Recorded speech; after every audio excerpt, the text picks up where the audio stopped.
Bueno, buenas tardes. Bueno, yo primero agradecer otra vez la confianza de Escuela de Maestros que sigue insistiendo.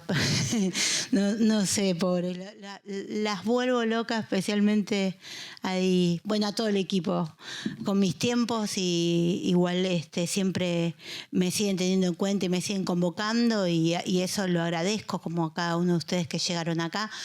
Yo no soy la protagonista porque me escucharon un montón de veces, porque muchos de ustedes también vienen haciendo los cursos de colecciones en red, y entonces un poco charlando con Ignacio, luego vamos a dialogar y vamos a poder intercambiar con ustedes, pero creo que tenemos una oportunidad única para escucharlo, y realmente esto vale oro. Yo quiero contarles quién, lo presentaron formalmente, yo lo conozco de hace unos años, yo voy a hacerme la amiga. Llevamos unos cuantos años de intercambio, de conocernos. Él me invitó a la Universidad de Málaga a participar. Estuvimos la semana pasada en Menorca juntos. Quiero contarles cómo llegó a mi vida, porque muchos de ustedes lo conocen porque lo vengo militando. Y si estuvieron en algunas conferencias, y no me van a dejar mentir, cuando te cito, digo... Si no lo conocen, se van de acá, lo estudian, lo militan y después regresen y volvemos a hablar. Ese es mi fanatismo. Y entonces no quería dejar de estar al lado tuyo hoy, que me siento tan orgullosa que puedas participar en este espacio en el lugar donde trabajo también. Hace unos años visitando España, no trabajando porque todavía no me conocía nadie, estaba visitando Andalucía, y una docente que me seguía en las redes me dijo: uy, ¿por qué no te acercás y hablas con Ignacio Calderón Almendros? Yo me quedé, primero no sabía quién era, luego cuando lo googleé le digo: sí, yo voy a ir a golpearle la puerta y le digo: te vine a visitar. Pero después me animé a escribirle por las redes y automáticamente me respondió. Y eso es la humildad de los grandes, ¿no? Un grosso, como decimos acá, no una gruesa, un grosso, ¿sí? Y yo humildemente ahí por el chat, poniéndome en contacto, queriéndole contar mi historia como una más de todas las que le deben contar, y luego me di cuenta que cada historia para él vale. No solo me respondió automáticamente, fue absolutamente generoso conmigo, porque recibió mi material. Yo en ese momento le ofrecía un libro con la historia de mi hija y le ofrecía mi corazón en eso, ¿no? Y que muchas veces eso por los académicos no tiene peso. A veces no tiene tanta relevancia. Lo toman, te agradecen, nunca te hacen una devolución. Él no solo lo leyó, me hizo su devolución, lo compartió, y de golpe empezó a seguirme gente que lo seguía a él. O sea, me visibilizó y me empezó a compartir libros que me pedía, bueno, que quede ahí, que me lo estaba compartiendo para que pudiera acceder a esa bibliografía. Y a partir de ahí me hice fan, ¿no? de su palabra. Y yo creo que hay que militarlo, que él es de los que conectan vidas, y hoy vas a hablar de eso, pero sos un embolicador, como María José, una palabra que me aprendí allá. Y vas conectando estas historias y le va poniendo, le va permitiendo, le da voz. No le va poniendo voz, le da voz. Y entiende, y esto me parece que es lo más importante de todas las cosas que quiero destacar, y seguro me quedo corta. Entiende que es una causa que nos supera, que no tiene nombre y apellido.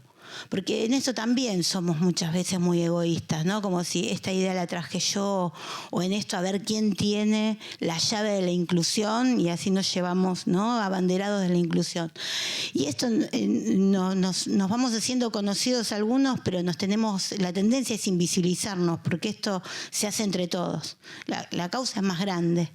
Y él lo que hace es esto, ¿no? Es unir a todas estas historias que tienen para contar y para hacer la diferencia, porque hay un montón de conocimiento en cada uno de esos aportes. No es solo una historia de vida más que nos sensibiliza, que nos hace llorar. Ahí mismo hay ya un conocimiento que nosotros tenemos que adquirir para nuestro posicionamiento, para nuestra militancia, ¿sí?, para nuestro recorrido. Y él le pone, le da voz, le da un marco teórico que hace que también pese para la toma de decisiones. Yo creo que eso te hace grande. Lo que yo vi la semana pasada en Menorca, de todo ese grupo de jóvenes que te sigue y que te admira, y ese grupo de familias que creo que te siguen al infinito y más allá, en serio. A donde vas van todas, poniendo sus recursos y entendiendo que es por ahí. Habla de su persona. Yo tuve esta oportunidad única de ver la presentación de Quererla es Crearla, que yo vengo compartiendo todo el tiempo el espacio en todas las capacitaciones, que pone la piel de gallina y que nos sensibiliza hasta los huesos, les digo. Pero Ignacio era uno más, o casi te invisibilizabas ahí, para que los demás sean protagonistas. Lo que aprendí la semana pasada, yo creía que sabía mucho. Todo lo que sabía lo dejé bajo la mesa porque tuve que volver a construir. Tuve todo el viaje pensando en todo lo que me traje del aporte de ustedes y todavía todo lo que tenemos que seguir aprendiendo. Entonces yo creo que hoy tienen una oportunidad porque vas a hablar un poco de todo. Eso tienen la oportunidad de, tal vez no van a ver el documental como lo vi yo, pero hay posibilidad de verlo seguro, pero lo van a escuchar de su palabra y de su hacer. Yo te agradezco eso, te agradezco la amistad, la generosidad, el lugar que me diste y que estemos acá juntos. Acá yo solo saco así chapa, estuve al lado de Ignacio Calderón Almendros y acá quedo para que vos puedas ser el protagonista y después sí dialogamos con ellos. Pero yo, para mí, esto es único. Muchísimas gracias. Sí, creo que por arriba. Bueno, ¿sí? ¿Se escucha? Sí. Bueno, buenas tardes a todos y todas. Lo primero, quiero agradecer la oportunidad. Para mí es un privilegio el poder estar hoy aquí, compartir un ratito de conversación, porque además va a ser obligatoriamente una conversación porque los medios me han dicho no. Los medios tecnológicos. O sea que va a ser hoy, eso sí, conversación. Bueno, gracias a todas las personas que lo han hecho posible. Gracias, Óscar. Gracias, Ana, también por todo ese trabajo. Y gracias a todas las personas que lo han hecho posible. Y gracias a Silvana. Pues Silvana habla de lo que ella aprendió el otro día o los otros días en Menorca, que tuvimos la oportunidad de estar juntos. Pero yo creo que ahí aprendimos todos y todas mucho. Yo particularmente de ti, de tu forma de trabajar, de tu capacidad también para aprender, para aprender siempre. Que yo creo que aquí hay una de las grandes claves que tiene que ver con eso de la educación inclusiva. Promover cambios en la escuela es hacer que la escuela esté abierta continuamente al aprendizaje. Y eso es el cambio. No hay otra historia, no hay doble fondo, no hay más que si estamos dispuestos a aprender y a continuar aprendiendo, que nunca se acaba. Así que nada, yo el otro día aprendí mucho escuchándote, compartiendo contigo, compartiendo también con esos chicos y chicas, con familias con las que llevo ya bastante tiempo aprendiendo. Tengo la suerte de poder aprender de ellas. Y hoy voy a hablar un poco de estas y otras historias. A mí me une con Silvana. A mí me conectó directamente a Silvana la historia. No su capacidad de transformación, no su capacidad de formar, no su capacidad o todo el conocimiento que tiene sobre DUA. De hecho, Silvana en varias ocasiones, cuando vino a Málaga, que la invitamos, mi grupo de investigación la invitamos, porque estábamos interesados en aprender de su saber. Pero fui muy explícito desde el principio. Silvana, no quiero que vengas a contar el DUA. Lo que me interesaba de Silvana era la historia de Silvana. Claro, la historia de Silvana no es una cosa que se agotó hace unos años, sino que es algo que continúa en el presente. Por eso decía que aprendí mucho ahora en Menorca, al escucharla hablar, no solo de, yo creo que fue en 2018, cuando estuve aquí en Buenos Aires y visité tu escuela, no solo la Silvana de aquella escuela, no solo la Silvana madre, sino la Silvana que después de haber pasado por la maternidad, por toda su trayectoria y por aquella escuela, va a otras escuelas y se reconstruye continuamente. Y de esto es de lo que estamos hablando. Pero vuelvo a hacer hincapié en que lo que me conecta a mí con Silvana no son esas capacidades, no son esos conocimientos teóricos, no son sus artículos ni sus publicaciones. Miento. Hay una publicación que sí, que me conecta directamente con ella, pero es porque es una publicación de su historia. Y entonces lo que nos conectan son las historias. Y yo he titulado a esta charla Hilando historias por el derecho a la educación.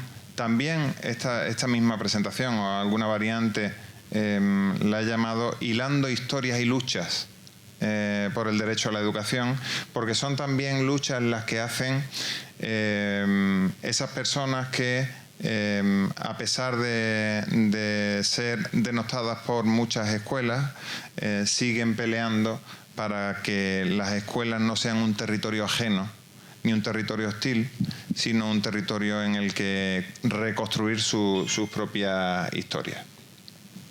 Bueno, seguramente el hecho de que no tengo aquí una proyección me va a permitir algunas cosas. Al principio da miedo, dice, ay, me he quedado sin la herramienta para contarlo todo. Y yo además, como soy un poco caótico o llevo un guión o me voy por los cerros de Úbeda, que se dice allí, pues el guión sí lo tengo, no lo puedo proyectar, pero sí lo tengo. Bueno, comienzo con una pregunta que es un poco un dilema y es, siempre lo digo, esto es una bobada. Hablar de esto es una bobada. ¿Qué es eso de la educación inclusiva? Porque estamos ya tan hartos de escucharlo.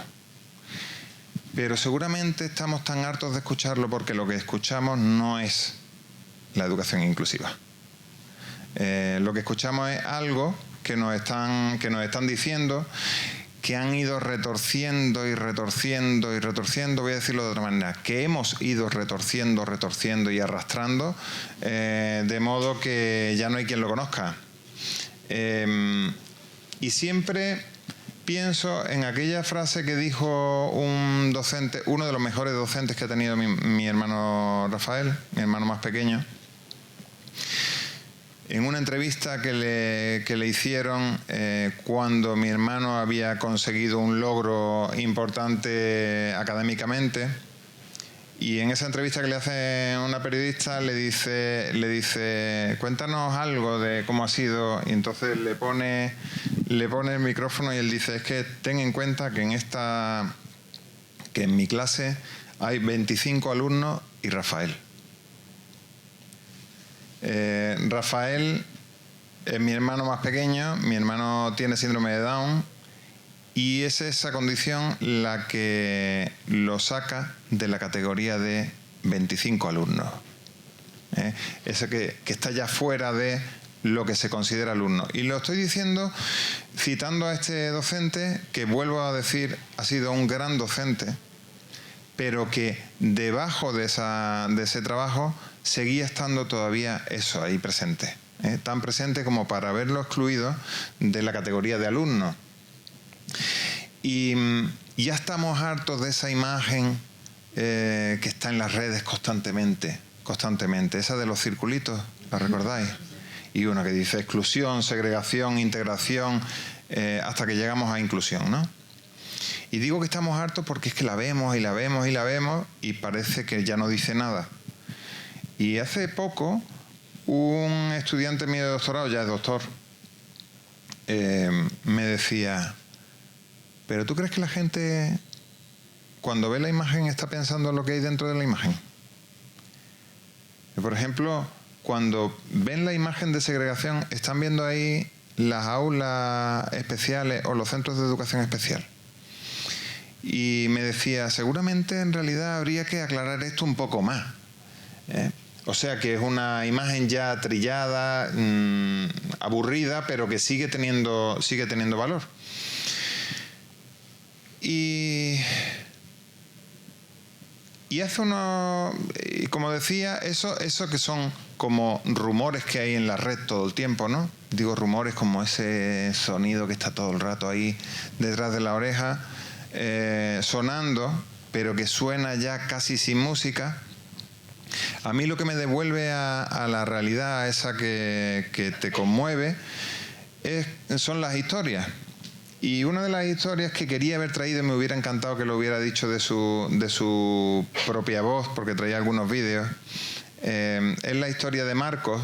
Marcos es un niño, cuando ocurre esta escena que ahora voy a contar, es durante la pandemia, durante el confinamiento, el primer confinamiento más duro de la pandemia. Y como estábamos en la situación que estábamos, yo recuerdo que allí en España pues los médicos tuvieron un papel fundamental. Yo sentía orgullo de ver a los médicos y a todo el personal sanitario arriesgando la vida literalmente por salvar las del resto de ciudadanos y ciudadanas. Y pensamos, bueno, ¿y qué podemos hacer desde la educación? Y entre las cosas que planteamos, una de ellas fue una serie de conversaciones que hicimos con familias, con estudiantes, con profesionales, con equipos directivos, políticos, investigadores e investigadoras universitarios. Y de todas ellas, la más impresionante fue la de estudiantes. Y Marcos, un estudiante de 10 años, entró en esa reunión. Yo le estaba preguntando cómo eran sus escuelas. Y entonces le pregunto a Marcos, ¿cómo es tu escuela, Marcos? Y él me dice literalmente, para mí está bien, para mi hermana no tanto. Y entonces yo le pregunto, ¿para ti está bien, para tu hermana no tanto? ¿Por qué? Y entonces él me responde, porque se siente sola en el patio. Y entonces yo le repito, se siente sola en el patio, y dice, ¿estás sola? Y entonces yo le repito, ¿estás sola? Y dice, siempre. Puedo contar esta historia porque me la sé de memoria. O sea que he dicho las palabras textuales que él utilizó. Fijaos cómo hace la conversación. Le digo, para tu hermano no tanto, ¿por qué? Y me dice, porque se siente sola. Y entonces con mi pregunta, que es de nuevo su respuesta, ¿se siente sola? Él ahonda un poquito más. Está sola. Y entonces yo le vuelvo a preguntar, ¿estás sola? Y dice, siempre. Y esa es la razón por la que Marcos dice que para su hermana no tanto, no es tan buena en la escuela. La idea de enfrentarme a lo que estaba contando Marcos, de alguna manera era volver a enfrentarme a a mi propia historia. Porque Marcos estaba hablando de su historia en la escuela, igual que yo viví mi historia y mi hermano vivió otra bien diferente. Para mí fue algo increíble, aquello de que aquellos docentes que para mí fueron fantásticos, que me hicieron feliz durante mis años de escuela, se convirtieran en los docentes que querían expulsar a mi hermano de la escuela. Y Marcos me está diciendo, en realidad mi escuela son varias escuelas. No hay una escuela en mi escuela. Mi escuela es diferente a la escuela de mi hermana. Y entonces, lo que me estaba contando Marcos es que en una misma persona estaban las explicaciones de cómo la escuela se hace inclusiva y cómo la escuela es excluyente. Y pensé, voy a indagar un poco, porque a ver por qué para él sí es buena. Y entonces le pregunto, ¿por qué para ti sí es buena, Marcos? Y me dice, Pues porque para mí, voy a intentar decir las palabras textuales. Dice, porque a mí me mandan cosas, estoy con mis amigos, se juntan conmigo. Esas son sus palabras, ¿vale? Esas son sus 3 razones. Y esas 3 razones en realidad me dejaron de piedra, porque son las 3 razones que explica la UNESCO que es lo que hace a una escuela inclusiva. Dice, estoy con mis amigos, eso se llama presencia. Me mandan cosas, esto era durante la pandemia, recuerdo, durante el confinamiento, y entonces lo que estaba diciendo es que a él le mandaban tareas y a su hermana no. Digamos que él seguía importando, los aprendizajes suyos seguían importando en la escuela y su hermana no, para su hermana no. Eso se llama aprendizaje. Y por último me dice que sus amigos no son los que estén que él esté con sus amigos, es que se juntan con él. Y que se juntan con él es lo que la UNESCO llama participación. Entonces la escuela inclusiva es aquella que trata de borrar las barreras al aprendizaje, a la participación y por supuesto a la presencia. Y me lo dice un niño de 10 años sin haberse preparado estudios sesudos. O sea, no había estudiado tanto como los que estamos en esta sala.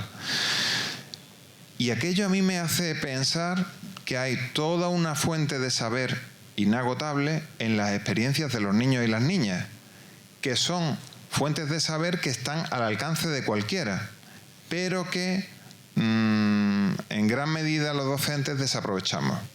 Porque pensamos, pues por ejemplo, que van a entrar donde no deben, o que en realidad no saben, o que lo que sepan pues va a estar sesgado.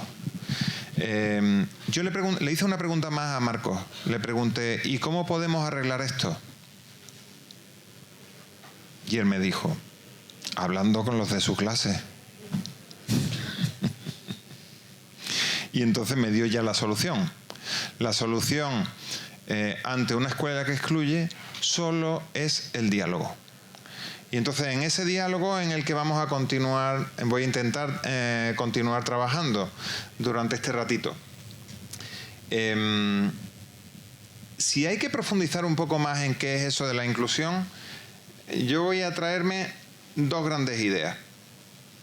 Un poco más para adentro, ¿vale? Seguimos con las ideas que ha planteado ya Marcos, pero un poco más para adentro. Dicen Roger Slee y Julie Allen que la escolarización ordinaria es una forma de genocidio cultural que niega la legitimidad de las diferencias. Voy a volver a repetirlo. Una forma de genocidio cultural. Con lo que tiene que decir la hermana de Marcos, que lo aniquila la escuela. Dicen Julie Allen y Roger Slee, dicen, esto es la escuela ordinaria. Y entonces contra eso es contra lo que hay que luchar. Hablar de escuela inclusiva tiene que ser trabajar para eliminar ese genocidio que ahora mismo hay en las escuelas. Y traigo otra idea más que me sirve para pensar un poco más todo esto, que es de Bell Hooks, que dice que es necesario trabajar contra los mecanismos de silenciamiento existentes en las escuelas, que hacen que la voz de Lucía, la hermana de Marcos, no se escuche, pero también que la de Marcos tampoco se escuche. Y trabajar contra ese genocidio y contra ese silenciamiento de voces es trabajar por la escuela inclusiva. Yo muchas veces he hablado ya con Silvana sobre el poder del DUA, por ejemplo, o el poder de cualquier otra metodología, la que sea. Las metodologías para hacer educación inclusiva tienen un poder siempre limitado. De lo que están hablando Roger Slee, Julie Allen, Bell Hooks o Marcos es de algo más profundo que en las metodologías y que va a eso que yo llamo historia o que me gusta pensar como historia. Bueno, y más allá de esto, seguramente esto ya lo sabéis, pero la educación inclusiva no es una moda, no es algo que se nos ha ocurrido, aunque ahora mismo parece una moda. Ahora mismo parece una moda. Pero no es una moda, es algo que, por una parte, es un derecho humano fundamental, derecho humano fundamental. Y es fundamental porque además es un derecho humano, es decir, un derecho esencial de los seres humanos, que además habilita o entorpece otros derechos. Es decir, que si el derecho humano a la educación, que es un derecho reconocido por la Convención de Derechos de Personas con Discapacidad, el último instrumento de derechos humanos que nos hemos dotado como humanidad,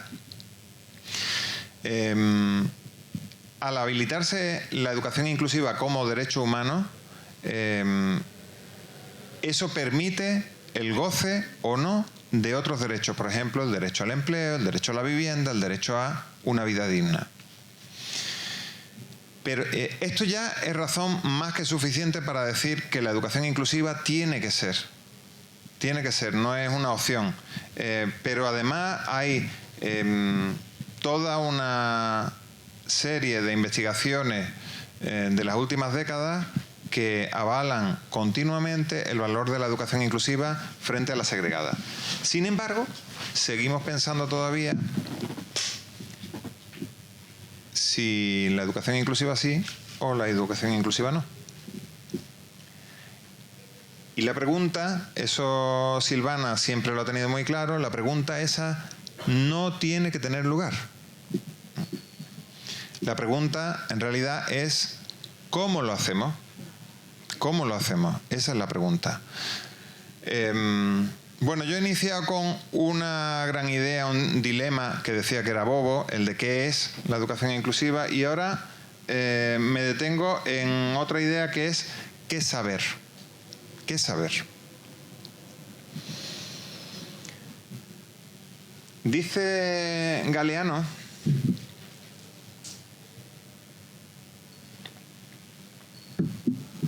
que no estamos hechos de átomos, sino de historia. No estamos hechos de átomos, sino de historia. Claro, esto lo dice un escritor. Desde la literatura es algo que sabemos de hace mucho tiempo. Sabemos que cuando yo leo una historia, yo me identifico con la historia, que las historias hacen, por ejemplo, dice Galeano, consiguen convertir el pasado en presente. Yo leo algo de antes y se convierte en algo presente. O convierten lo que está lejos en algo cercano. O lo que es imposible en algo posible. En las historias que leemos en la literatura encontramos que en esa historia estamos nosotros y nosotras. Por eso leemos historias. Desde la literatura, desde la arte en general, se ha tenido siempre muy claro esta idea, que somos historias, que no somos solo átomos, sino que estamos construidos por historias. Pero en la ciencia hemos tendido a obviar esta idea.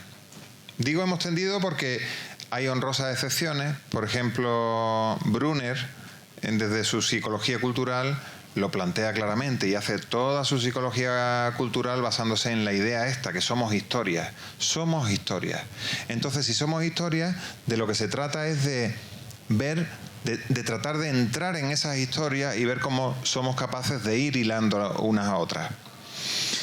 Y una de esas historias que para mí fueron fundamentales es la historia que me contó mi hermano Rafa unos años después de haber sido invitado, entre comillas, a salir de su escuela, que era también mi escuela, para ir a un centro de educación especial. En la secundaria obligatoria, el cole dice, Rafa ya no puede aprender más y entonces tiene que irse a un centro de educación especial. La familia se niega y a partir de ahí pues ocurren cosas. Unos años después yo retomo la historia y le pregunto en una entrevista a mi hermano Rafa cómo se sintió en aquel momento. Y entonces creo que voy a poder decirlo también de memoria. la escena. Yo le pregunto que cómo se sentía, entonces él me dice: un ataúd de los muertos, lo abro y aquí estoy. Y entonces yo le pregunto: Rafa, ¿me lo puedes explicar? Y dice: sí. Estoy herido. Tengo sangre por todo el cuerpo. Pero el Señor me empujó. Él es muy religioso. Dice: yo te doy el don que es la música luchando con la escuela. Dice: vale. El ataúd que yo estaba, bueno, estaba en mi mente, dice. Estaba en mi mente, no en realidad. Abro el ataúd y aquí estoy. Bueno, esta metáfora que él hace, que acabo de decir, me acabo de dar cuenta que la he dicho palabra por palabra, con sus palabras, muestra cómo él, en el proceso de ser segregado, es matado. En el proceso de ser cosificado, muere un poco. De hecho, hay un gran psicólogo, también psicólogo de historia, en realidad es un psiquiatra, se llama Boris Cyrulnik, es uno de los padres de las teorías de la resiliencia. Él dice que la resiliencia es la vuelta al mundo de los vivos desde el mundo de los muertos.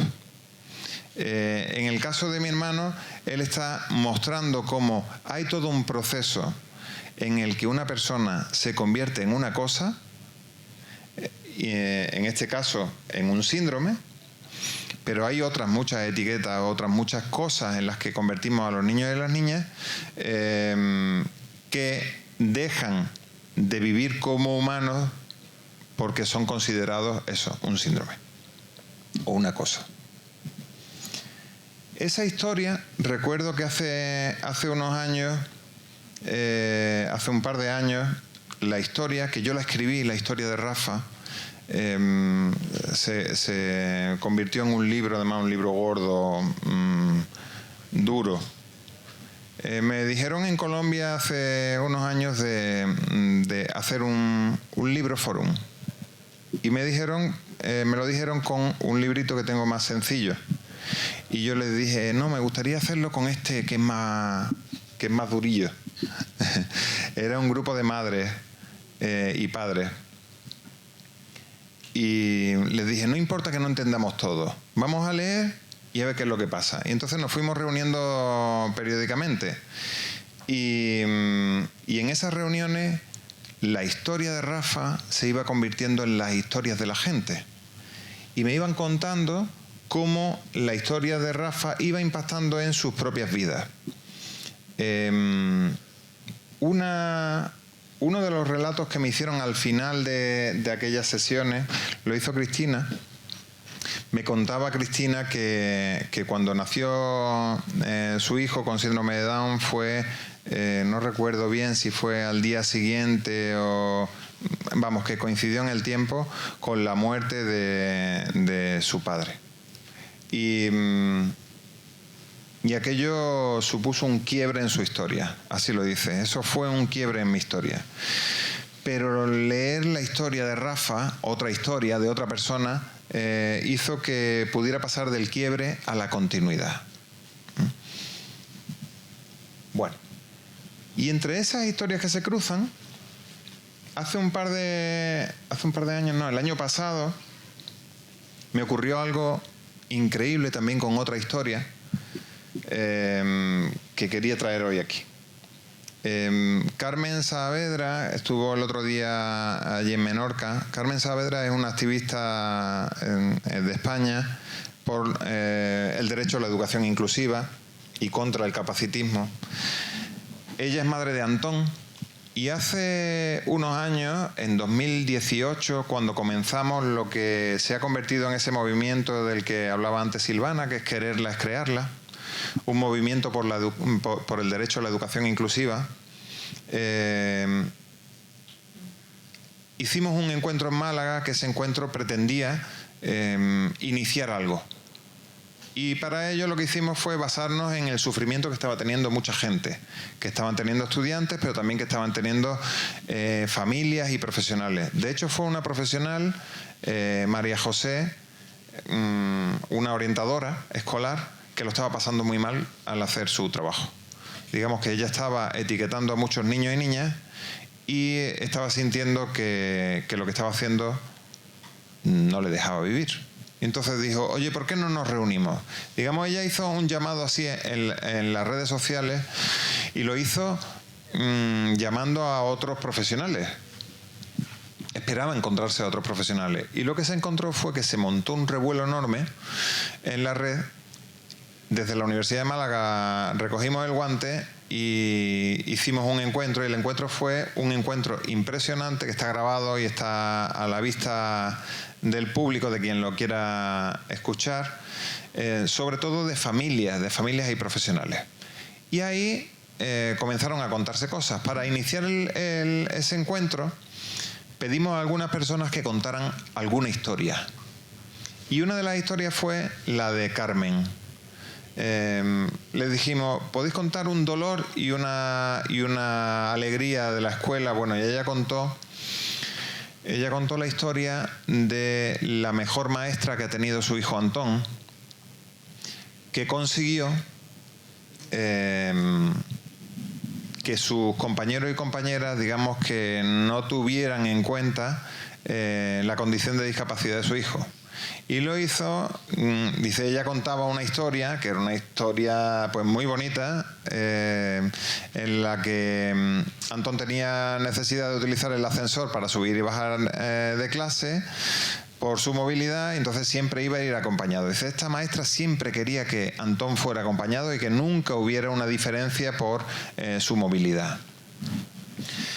Y hubo un día en que esta maestra cuenta que se juntan demasiadas personas para ir en el ascensor. Digamos que algo que se había hecho para que Antón no quedara solo se había convertido en el gran deseo de todos los compañeros y compañeras. Entonces va la maestra y les dice, bueno, pues sobra uno, a ver, decidid vosotros, os dejo aquí, me voy, dentro de un ratito vengo a ver qué decisión habéis tomado, quién se queda fuera.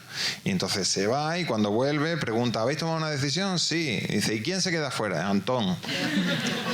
Bueno, la historia la trae la madre para hacer ver cómo una maestra había conseguido trascender la condición de discapacidad hasta el punto de que el alumnado ni siquiera se acuerda de por qué utilizan el ascensor, ¿no? Pero hace un año, Antón y su madre vinieron a una clase mía del máster en cambio social y profesiones educativas de la Universidad de Málaga. Contaron sus historias. Antón estuvo contando su historia. Antón ya es una persona adulta y su paso por el instituto fue un horror. Y entonces él cuenta su historia de horror en el instituto. Cuando termina de contarla, una estudiante mía, que estaba ya sobrepasada por tanto dolor, le dice, Antón, ¿puedes contar alguna historia positiva? ¿Te ha pasado algo bueno en la escuela? Y entonces Antón contó la historia del ascensor. Y la madre, que estaba al lado de Antón, lo mira y le dice, pero si tú no te puedes acordar de eso, si tú eras muy chico. Y eso es la grandeza de las historias y el contar historias. Es que la memoria de la madre pasa a formar parte de la historia y de la memoria del propio Antón. Es decir, que unas historias construyen otras, como la historia de mi hermano iba construyendo la historia de personas en Colombia. Y esas historias no parece, yo diría que no son neutrales, que no son algo simple, sino que tienen grandes efectos. Voy muy mal de tiempo, ¿no? 10 minutitos sí tengo o no. A ver, estoy mirando, a ver si veo a Ana y... Sí, vale. A las 11 de la noche. Vale. Bueno, hay una historia que precede a todas estas historias. una historia que me cuenta mi madre, también hace unos años, cuando ella llega del hospital recién nacido mi hermano Rafa. Ella llega del hospital y se encuentra con una vecina. Esta historia la he contado hasta la saciedad. A lo mejor algunas personas la conocéis, ya os pido perdón.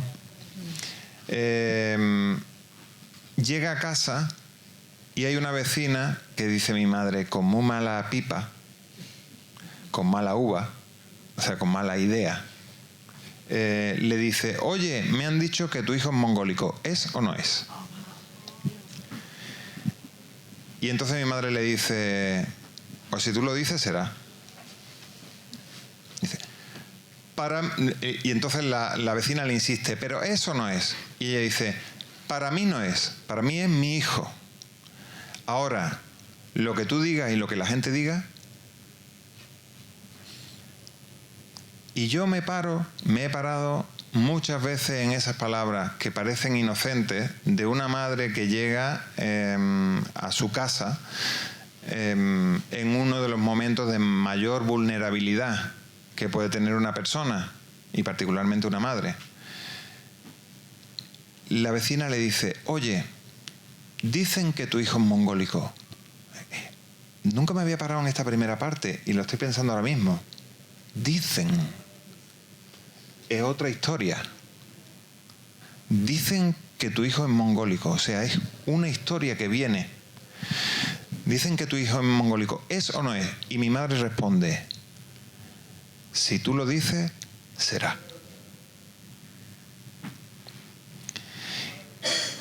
Si no lo dices, no será. Y en esa historia, en este breve relato, en esa breve conversación, se están poniendo en relación dos grandes paradigmas. Un primer paradigma que dice que el problema de mi hermano está en su cuerpo. Y otro paradigma que ese se llama el modelo médico de la discapacidad. Y el otro paradigma es el que estaba poniendo mi madre. Mi madre no sabía ni qué era el modelo médico ni qué era el modelo social de la discapacidad. Mi madre no fue ni un solo curso completo a la escuela. Mi madre en realidad lo que está es defendiendo el modelo social de la discapacidad cuando dice, si tú lo dices, será. Es decir, que es una construcción social y cultural, que la discapacidad no es algo que está en el cuerpo de alguien, sino que es algo construido entre nosotros y nosotras. Y es en ese proceso, en esas conversaciones, en esa conversación entre historias que se construye esa realidad. Y entonces, igual que se construye esa, podríamos construir otra nueva narrativa que no esté dominada por esas opresiones y privilegios que condenan al silencio a la hermana de Marcos, por ejemplo, o que condenan al ataúd a mi hermano. Y en ese proceso de unir historias, me pregunto, ¿quién sabe? Que esa era la pregunta que nos estábamos haciendo. ¿Quién sabe cuál es el conocimiento legítimo que pensamos que es legítimo en las escuelas? Y es ese conocimiento científico, académico, profesional que ostentamos quienes decimos que tenemos el saber en las escuelas y denostamos todo ese saber que tiene una madre que no fue a la escuela, que apenas sabe leer, un niño de 10 años, otro estudiante que aprende la historia de su madre. Y es en esos saberes no profesionales, que son lo no legítimo de la escuela, que hay en realidad la salvación de la escuela. Y me pregunto cuánto de aquella historia que contó mi madre a la vecina, cuánto de aquella historia no es el germen de ese salir del ataúd de mi hermano Rafa. A pesar de que mi hermano nunca escuchó esa historia, porque era demasiado pequeño. Unos años después, mi madre falleció y al cementerio llegó un ramo de flores con una cinta que ponía, si tú lo dices, será. Muchas gracias. se lo mandó un grupo de madres, algunas de ellas estaban en Menorca, un grupo de madres que nunca mi madre conoció. La historia de una madre se convierte en la historia de otras muchas madres. Entonces, para mí la pregunta es, ¿qué pensamos que es hacer historia? Uno, para mí eso es hacer historia. Y la segunda pregunta es, ¿qué hacemos para hacer historia? Porque de lo que se trata es de revolucionar la escuela. ¿Qué hacemos para hacer historia? ¿Qué podemos hacer para hacer historia? Y recuerdo que hace 4 años, creo que fue hace 4 años, en Santiago de Chile, estuvimos trabajando con un montón de escuelas. En esa mesa nos preguntamos cómo eran las experiencias en su escuela. En esas mesas, en un montón de mesas de unas 10 personas, siempre había profesionales y al menos una representante de familias. Y entonces, cuando se iniciaba el taller, iniciaban la tarea de hablar, dimos una consigna. La consigna fue, primero tienen que hablar las familias y los docentes callan y escuchan. Y una vez las familias hayan terminado de decir todo lo que tienen que decir, entonces los docentes hablamos. Después de hacer ese trabajo durante un par de horas en mesas, hicimos una gran asamblea. Y en esa asamblea decimos, venga, ¿quién toma la palabra? Y levanta la mano un padre y dice, palabras textuales, yo pensaba que ellos iban a decirme qué tenía que hacer y qué tenía que pensar. Y me he dado cuenta de que soy yo quien tiene que hacerlo. Y aquí hay una de las grandes claves, es que los saberes en las escuelas, a pesar de que pensemos que nuestros saberes son los fundamentales, el saber en las escuelas está distribuido. Los saberes valiosos y legítimos de la escuela para hacer una escuela inclusiva están repartidos y requieren que hablen quienes no han hablado. Y la pregunta ahora es, ¿cómo hacer que hablen quienes no han hablado? Y también en Santiago de Chile, en otro momento, en un taller con jóvenes, les preguntamos por sus experiencias en las escuelas. Y en esos análisis que estaban haciendo también en talleres, había designado un secretario y una secretaria en cada una de esas mesas. Una de ellas, de las secretarias, cuando yo voy pasando mesa por mesa y preguntando, ¿qué tal? ¿Cómo vais? Contadme un poco de qué van los debates, por dónde lleváis vuestra conversación. Están hablando, lo que decía Marcos, lo que están es, ¿cómo se puede arreglar esto? Pues hablando. Y entonces yo iba pasando y paso por una mesa y la persona que estaba de secretaria, la estudiante, me dice, por favor, silencio, que estamos trabajando. Y entonces yo me callo y me voy. Y volví al cabo de un rato. O sea, me fui a las demás mesas y volví al cabo de un rato a esa mesa. Y me volvió a callar. Total, que terminó aquello, hicimos una asamblea, expusieron pues su hallazgo, y yo al final voy de broma, me acerco a ella y le digo, ya no me vas a rear más, ¿no? Y me responde, es que hay que ser rebelde. Y entonces yo le pregunto, ¿sí? Y dice, sí, para que las cosas cambien. Hay que ser rebelde para que las cosas cambien. La historia de Ana, en realidad, me da pena no tenerlo proyectado, porque ella fue la que voluntariamente se ofreció como secretaria de su mesa y escribía con el pie. Y me pregunto cuántas veces habrá tenido que ser rebelde Ana para llegar a postularse como la secretaria de una mesa escribiendo con el pie. ¿Qué es lo que hizo Ana? Conmigo, silenciar el poder. Y el poder era yo. En las escuelas el poder lo ostentamos los docentes. Y para que hablen quienes pueden rebelarse, tenemos que silenciar nuestro poder. Ese fue uno de los grandes aprendizajes que hice en aquel momento y que sigue acompañándome desde entonces. Entonces, dice Adela Cortina, somos nuestros relatos, sí, pero también es cierto que nuestros relatos, nuestras historias, están integradas en los relatos de las comunidades de sentido que dan sentido a nuestras historias. Es decir, que no estamos sobre la nada, estamos en el relato de qué es la escuela. Entonces, se crean las historias a partir de lo que dice la escuela. A mí mucha gente me ha dicho, por ejemplo, es que yo no soy normal.